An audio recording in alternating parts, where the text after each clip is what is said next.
What is an ekphrastic poem? Hi, literary lovers, and welcome back to Pens and Poison. I'm your host, Lisa, and on Pens and Poison, we talk about all things literature. Today, we'll be reading and discussing a poem by the British modernist poet WH Auden called Musée de Beaux Arts. This is a poem that was inspired by Auden's visit to the Fine Arts Museum in Brussels. Let's first give the poem a read, and then we'll discuss. Musée de Beaux Arts by WH Auden. About suffering they were never wrong, the old masters. How well they understood its human position, how it takes place while someone else is eating, or opening a window, or just walking dully along.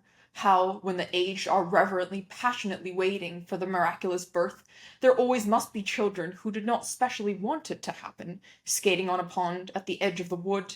They never forgot that even the dreadful martyrdom must run its course, anyhow in a corner, some untidy spot where the dogs go on with their doggy life, and the torturer's horse scratches its innocent behind on a tree. In Breughels' Icarus, for instance, how everything turns away quite leisurely from the disaster. The ploughman may have heard the splash, the forsaken cry, but for him it was not an important failure. The sun shone as it had to on the white legs, disappearing into the green water, and the expensive, delicate ship that must have seen something amazing, a boy falling out of the sky, had somewhere to get to and sailed calmly on. Wow. Beautiful, right? Auden wrote Musée de Beaux Arts when he was only 31 years old in 1938. Of course, that was the cusp of the war, when the world was about to go into great political unrest. You might imagine that the suffering of the war might have presented an apt backdrop to this poem, which covers the topic of human suffering, but the poem is too leisurely and light to be in reference to a war. It's set in a museum after all. Auden was inspired by a particular painting hanging in the Royal Museums of Fine Arts in Belgium, Breughels' Icarus. Breughel was, of course, one of the most significant artists of the Dutch and Flemish Renaissance painting. He's known particularly for his landscapes and peasant scenes, and his Icarus is really no different from his typical themes. Let's first take a look at the painting that Auden refers to. The painting here, Icarus, comes up in the second stanza of the poem. Icarus is the Greek mythological son of Daedalus. Daedalus, if you remember your Greek mythology, or if you've studied James Joyce's Portrait of an Artist as a Young Man, whose main character is named after the mythological Daedalus, though with a different spelling, is, of course, the creator of the mythological labyrinth that held the Minotaur, who's part man, part bull. Then the hero Theseus goes in and he's challenged to find and kill the Minotaur. So later on, in Ovid's Metamorphoses, which is the first sort of official collection of Greek myths, and also a text I highly recommend you check out, Daedalus reappears in relation to his son Icarus, and he's tasked with creating wings for both of them. He creates these wings from feathers and beeswax, and because the wings are made of beeswax, Daedalus warns Icarus not to fly too close to the sun because the sun would, of course, melt the wings, causing him to fall down to the earth. Of course, as you might imagine, Icarus disobeys his father, and out of hubris, he flies up to the sun. Hubris is, of course, this idea in Greek mythology of heroic pride or arrogance. It comes up in a lot of Greek stories. So he's up towards the sun, and then he gets his wings literally melted off of him, and then, he falls and drowns in the sea. And Ovid tells us that the island named Icaria, into whose coast he fell, is named after Icarus. Okay, so you're probably expecting a painting by now of a guy with wings who's flying up to the sun, and maybe his dad is screaming at him from down below. Nope, that's not what we got at all. Alright, so this is interesting. So I'm gonna be honest, and I'll tell you that I really would not have deduced that this painting was about Icarus at all if the title hadn't told me so. You have a guy with a horse, a shepherd with a dog, and then these feathery trees and ships, and the landscape is green and lush, and really not what you would expect in a painting about a burning sun. Okay, there we go. Look right here. There's Icarus falling right into the water. So, what's up with this painting, and how does it relate to Auden's poem? So, the poem, by the way, uses a literary device called ekphrasis. An ekphrastic poem is a poem that describes a work of art. It's a poem that allows a poet to put art to words and create a vibrant scene through some of the vivid imagery that he describes. One of the earliest and most famous examples of ekphrasis can be found in Book 18 of Homer's epic, the Iliad. It's a description of Achilles' shield. Auden was a really big fan of ekphrasis. A lot of his other poems use the device ekphrasis. And his other famous ekphrastic poem is his own take on Achilles' shield through the poem The Shield of Achilles.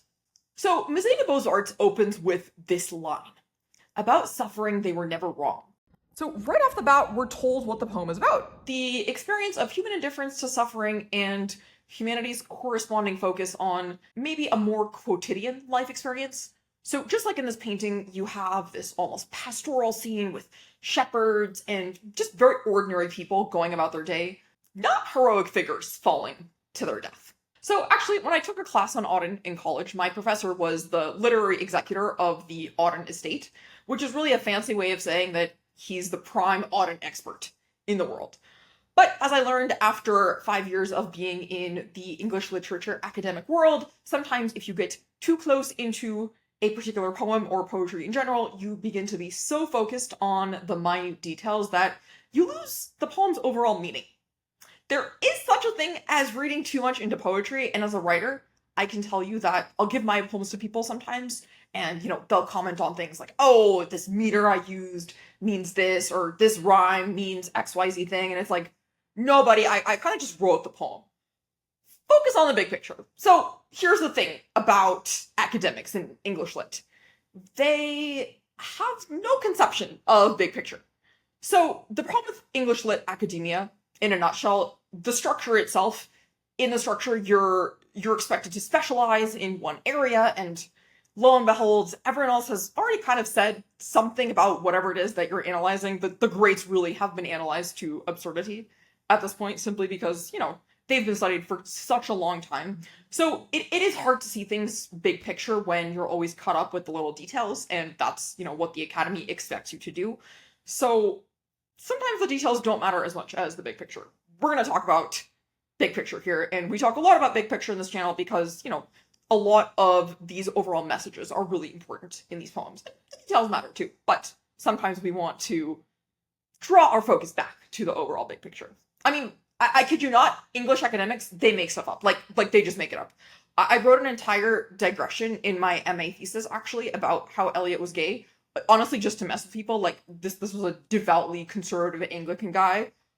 And, I'm out here saying he's a homosexual. The professor who reviewed my thesis was like, wow, that's so profound. That creates a great dialogue with the existing literature on this. Like, I'm going to go ahead and look further into this. And it's like, no, dude, I just pulled that out of my ass to mess with you. And kind of why I left academia. So we are not going to read too far into this particular poem. We'll take a look at some of what comes out of it as a whole and leave it at that, as a work of art, not to be analyzed to absurdity.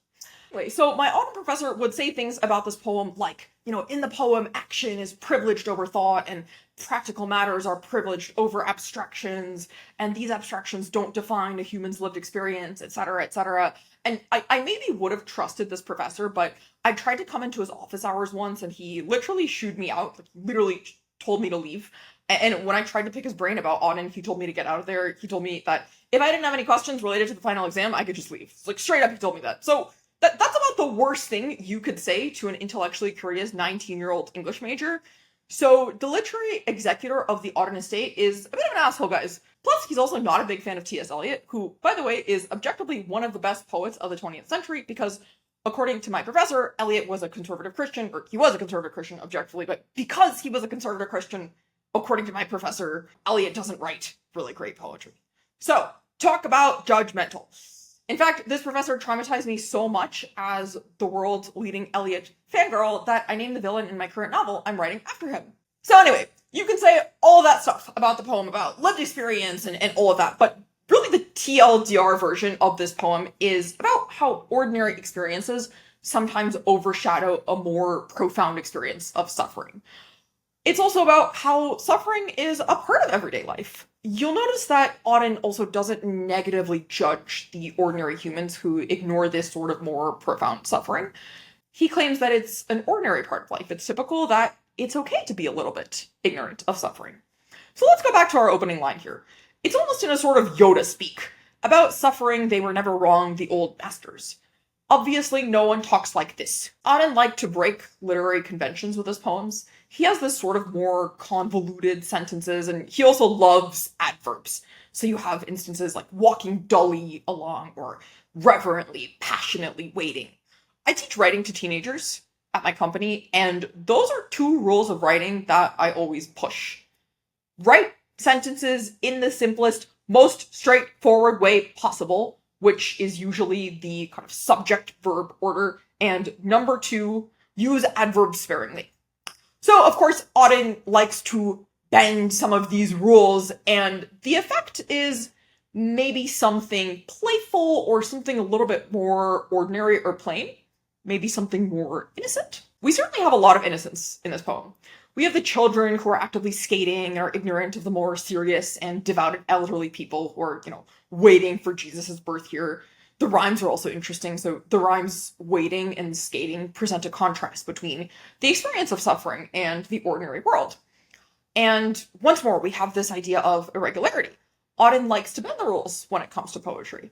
Maybe that means that Auden believes that human beings don't have to be relegated to a certain abstract fixed standard. The children don't care about suffering, and it's not really their fault. How are they supposed to know? The dogs just kind of go about their life. By the way, that's a really fun line here. The dogs go on with their doggy life. That's really fun. I absolutely love that line. And we have a lot of enjambment in this poem as well. Enjambment is the literary device when one line spills over to the next.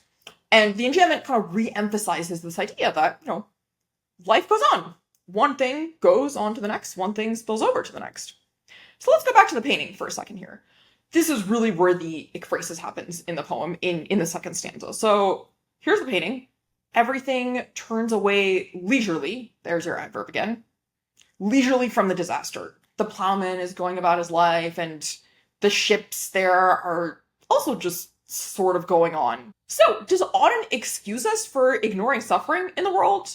That certainly seems to be my reading of the poem. He's saying that while it might not be natural to turn a blind eye to suffering, it is natural to just, go about your existence and be a little bit ignorant of it. And that might capture the central facet of the human experience. This ordinary quotidian life without recourse to life's perils. I'll let you decide for yourself what you think the poem is telling us and how you think we should live our lives with respect to suffering in the world. Well, thank you guys so much for tuning into my reading and analysis of WH Auden's The Musée de Beaux Arts.